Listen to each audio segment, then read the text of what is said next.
Bonjour à tous, j'espère que vous allez bien. Aujourd'hui, je reviens avec une vidéo concernant l'autisme. Plus particulièrement, l'autisme chez un petit enfant en bas âge et les signes qui m'ont alertée chez ma fille qui a été diagnostiquée à l'âge de 2 ans et demi. Il faut savoir que dès la grossesse, j'ai eu un pressentiment que quelque chose était différent. Je ne sais pas donc l'expliquer concrètement, mais j'ai eu un pressentiment que quelque chose se passait en moi. Et puis ma fille est née. Elle est née après terme, une grossesse qui allait particulièrement bien, un accouchement qui s'est bien passé également. Et à sa naissance, c'est vrai que Constance avait toujours cette tendance à froncer les sourcils et ne dégager aucune autre expression du visage. Plus elle grandissait, plus ce visage restait tel quel. Il lui fallait donc vraiment quelque chose d'extraordinaire pour lui décrocher un sourire.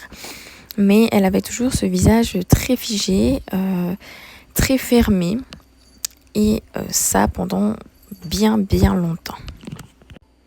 Vers l'âge des 1 an, quand elle a appris à marcher, ça a été un petit peu plus flagrant pour moi. Déjà, donc, j'ai été très étonnée, donc, comme je vous l'ai dit, par son expression faciale qui ne changeait quasiment très rarement. Mais ensuite, quand elle a appris à marcher, elle commençait à installer comme des formes de petits rituels, si je peux dire ça comme ça. Donc, je vous donne l'exemple de la marche. Donc, elle se levait toujours au même endroit. Elle se cognait la tête au même mur. Elle marchait quelques pas. Puis, donc, elle s'écroulait. Elle retournait à son mur, donc le mur là où elle s'était cognée donc la tête la première fois. Et donc elle allait à 4 pattes et elle se remettait debout. Elle se recognait la tête au même endroit, recommençait sa marche, puis tombait. Et ensuite, à 4 pattes, elle retourne à son mur, se met debout, se cogne la tête, et ceci plusieurs fois d'affilée en fait.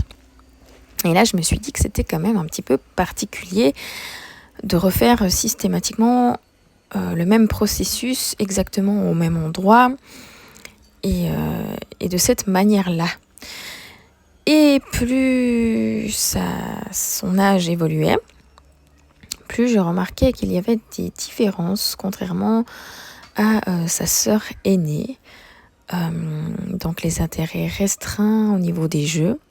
Il n'y avait quasiment aucun jeu qui lui donnait envie concrètement de jouer. Il n'y avait vraiment que les jeux sonores à musique où je voyais qu'il y avait quelque chose en elle qui lui parlait. Et tous les autres jeux, c'était pas vraiment quelque chose qui l'intéressait. Et puis après, elle commençait à faire une fixation sur les cônes, donc les cônes qu'on trouve sur les chantiers typiquement. Elle en avait trouvé en Playmobil et elle devait tout le temps se balader avec ces petits cônes et faire tout le temps le même jeu, donc les aligner, tout le temps les avoir tout près d'elle, et il n'y avait que ces cônes-là qui ne l'intéressaient. Elle devait les prendre vraiment partout, donc en balade. Et puis quand son langage a commencé à se développer, j'ai remarqué également que là, il y avait quelque chose de très répétitif. Nous devons passer sur le même trottoir, sinon une crise s'installe. Elle voyait un tuyau de chantier par terre au même endroit. Donc on marche. Oh, maman, regarde. Un tuyau, un tuyau, un tuyau, un tuyau. Ceci plusieurs fois. Je devais aussi valider, donc oui, j'ai vu le tuyau. On va passer donc par le même chemin pour éviter une crise. Et ceci avec chaque élément. Donc On pouvait passer sur une route où il y avait souvent un camion garé à cette même place. Tout d'un coup, le camion a disparu de cette place, et ça des jours après. On repasse donc sur le même chemin. Constance me regarde avec étonnement. Le camion, le camion! Et elle commence à faire un peu comme des crises de panique, limite. Donc vraiment, du moment qu'elle a commencé à parler, il y avait beaucoup de répétitions sur beaucoup de mots. Mais tout ceci vraiment dans l'excès, si j'ose dire. Donc ceci vraiment m'a interpellée. Et puis, il y avait aussi cet aspect sensoriel qui était un peu trop abusif à mon goût. Elle avait toujours ce besoin de pincer ses mains, de me pincer toujours au même endroit. Et je voyais que ceci la réconfortait vraiment beaucoup. Au niveau aussi de l'odorat. Elle est vraiment constamment obligée de vraiment avoir son doudou non-stop sur son nez. Ou quand on se promenait typiquement dans les magasins, dans les supermarchés, et Constance commençait à me dire « Oh, maman, ça pue !» Alors que l'odeur n'était peut-être pas si forte pour quelqu'un d'ordinaire, mais ceci la dérangeait fortement. Et donc voilà, le point sensoriel. Également, j'ai remarqué que au niveau du toucher, elle a besoin que le bain soit froid. Elle déteste la chaleur. Dans les supermarchés, souvent c'est des sols comme un peu des fois vitrés. Je ne sais pas trop comment dire ça. Et donc c'était assez froid. Donc elle se couche par terre pour mettre sa joue sur le sol pour ressentir la froideur. Également, elle a déjà mis sa tête dans les réfrigérateurs des magasins parce qu'elle trouvait ça agréable. Elle allait également lécher les réfrigérateurs des magasins pour ressentir cette sensation de froid qui lui apportait beaucoup de satisfaction. Je le voyais concrètement qu'elle était contente, mais qu'elle faisait beaucoup justement cette fixation sur vraiment que le froid et non pas le chaud ou bien le tiède. Donc voilà, il fallait vraiment que ce soit que du froid. Sinon, tous ces points que je vous dis, si ça m'arrivait de faire autrement, si ça m'arrivait de pas répéter le mot qu'elle m'a annoncé, si je fais un bain un petit peu trop chaud, si on prend pas le même trottoir, etc. C'était des crises, d'énormes crises, beaucoup de pleurs, beaucoup de frustration, beaucoup de colère. Et donc, voilà, là, je me suis dit que quand même, c'était un peu beaucoup de signes qui m'ont beaucoup interpellée. Et puis, voilà, ces intérêts restreints au niveau des jeux, c'était tout le temps les mêmes jeux, tout le temps le même puzzle.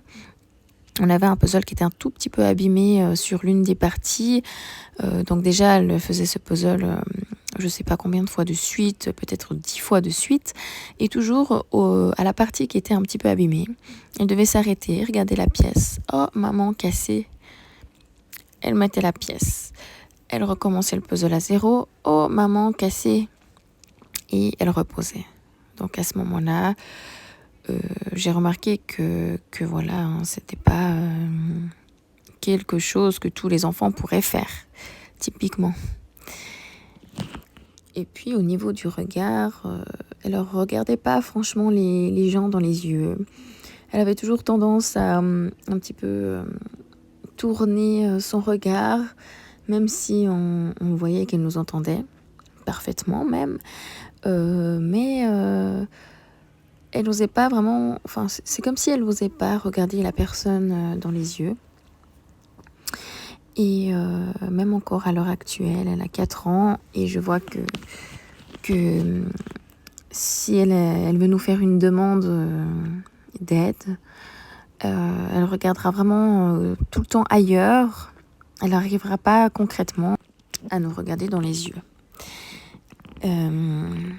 Maintenant, il y a quand même pas mal de choses qui ont bien évolué. Mais c'est vrai que quand elle a été se faire diagnostiquer à l'âge de 2 ans et demi, ça a été donc un parcours vraiment du combattant parce que ma fille, déjà c'est une fille. Et comme beaucoup de gens le savent, les filles ont tendance à faire beaucoup de masking malgré tout. Et voilà, moi on ne m'a jamais concrètement cru. Donc ça a été un combat de me faire entendre que quelque chose se passait, que ma fille ce n'était pas une sale gamine, un sale caractère comme on me l'a dit, que je ne devais pas aller me faire soigner. Je n'étais pas d'accord avec toutes ces choses.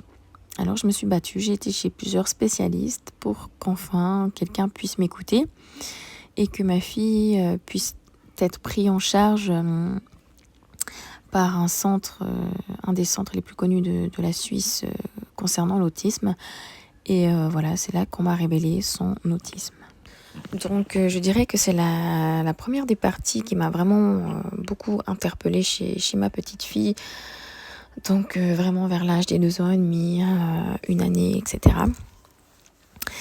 Donc je vous referai prochainement une autre vidéo pour expliquer également son évolution, les choses qui ont changé, certaines choses qui sont comme apparues également, parce que elle grandit aussi.